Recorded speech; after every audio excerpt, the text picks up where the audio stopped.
tips for relegation this season. Newcastle feature tomorrow at Leicester. We'll be covering that one. Alex Crook and former Nottingham Forest midfielder Andy Reid will be watching that for us. And don't forget, on Monday, big one, 8 o'clock local time, Manchester United against Arsenal from Old Trafford. Tom Rennie will be with the former Manchester United defender Paul Parker. Looking forward to that one very much indeed. Looking forward to the second half here as well, because Sheffield United have played really well in the opening period and they've frustrated Liverpool thus far. It's 0-0. Can Liverpool get the win they need to make it 7 out of 7 at the start of the season? We'll find out very shortly.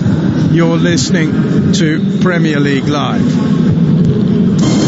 As we look down from the cradle of our hot air balloon, we wonder as a svelte ocean of stampeding gazelles gallop majestically earthbound towards a water hole. Somebody say I want to know. Lovely. Mine's a pint. The Alan Brazil Sports Breakfast, Monday morning from 6 o'clock. Your natural selection for the big game, bodacious banter and hookers. The Alan Brazil Sports Breakfast, Monday morning from 6 on Talk Sport. Masters of Drive Time Radio, Adrian Durham and Darren Goff. Drive, she said. I'll tell you when to stop. Big names and big comments from the best in the business. Sharing everything need to step up the performances. I still think United will finish in the top 4. Scattergun Sports Talk and explosive opinion. Jamie Carey. I'm talking to Gary Neville and Adrian Durham. 5 years ago, I wouldn't have known who to punch first. Adrian Durham and Darren Goff. I love the smell of football in the afternoon. Weekday afternoons from 4.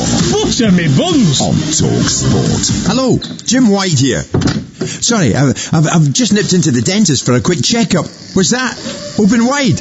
All right. Well, never mind that.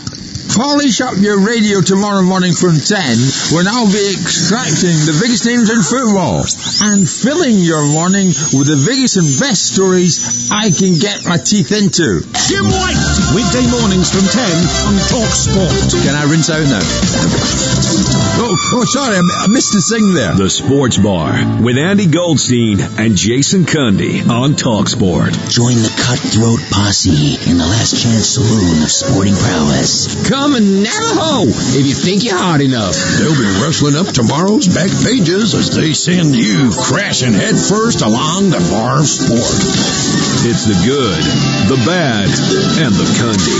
Get off your horse and drink your milk. On the Sports Bar, weeknights from 10 on Talk Sport. The Alan Brazil Sports Breakfast, Monday morning from 6 o'clock on Talk Sport.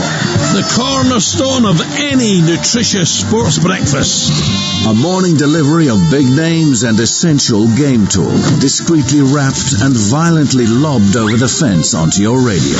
The Alan Brazil Sports Breakfast. 100% pure Scotch beef. Monday morning from 6 on Talk Sport. Driving home with Darren Goff and Durham, a sporting legend and angry sports journalist who'll pick a fight with anyone. Just really winds me up. Absolutely unbelievable. To say I'm angry is an understatement. Adrian Durham, what an absolute clown. Dynamic, double strength.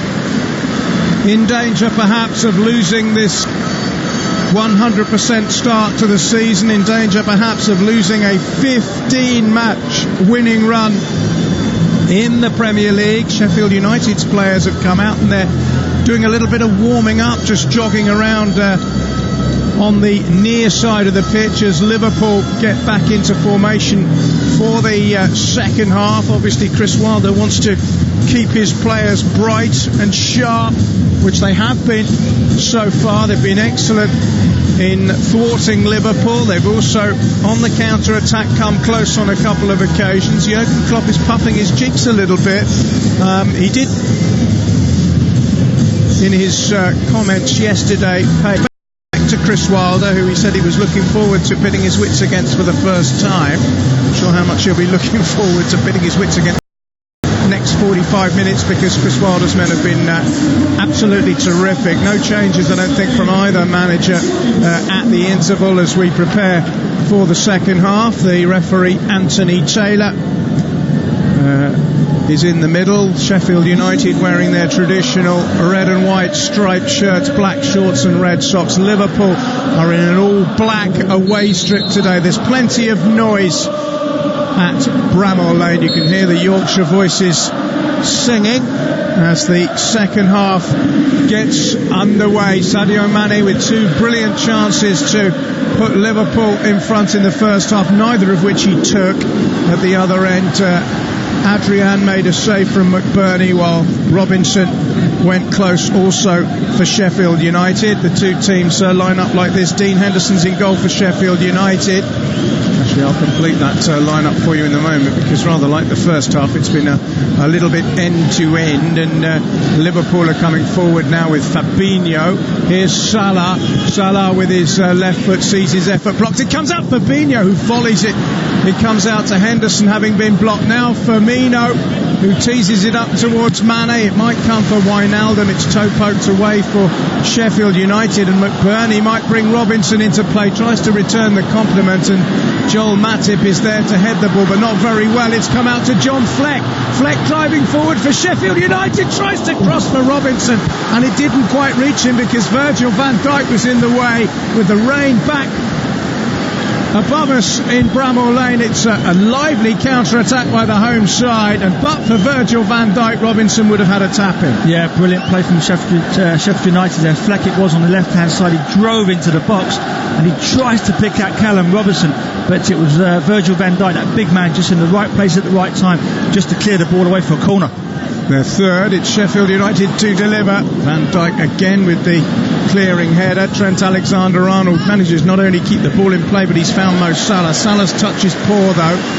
He's not had a particularly good game, Mo Salah, and it's his partner Mane who's had the two best opportunities of the game. One he blazed horribly wide from an excellent position. The other he did beat Dean Henderson, who we initially thought had saved it, but it bypassed the keeper and came back off the post.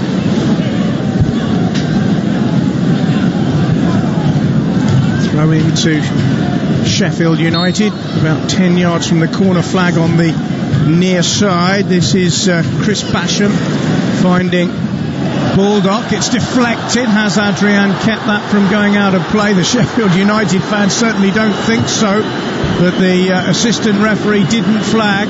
Adrian plays a long ball forward to Mane. Here's Henderson. I'll try and go through the lineup. Sheffield United are getting everybody back behind the ball and frustrating Liverpool. Robertson to Henderson. Henderson's cross, solid header away, is by Egan, and it comes out to Joel Matip. So Sheffield United have Dean Henderson in goal. Their back three is Chris Basham, John Egan and Jack O'Connell. Across midfield, George Baldock, John Fleck, Oliver Norwood, John Lundstram and Ender Stevens. Up front, Ollie McBurney and Callum Robinson. Liverpool have Adrian in goal. The back four is Trent Alexander-Arnold, Joel Matip, Virgil van Dijk and Andrew Robertson. Midfield three, Jordan Henderson, Fabinho and Jorginho Wijnaldum.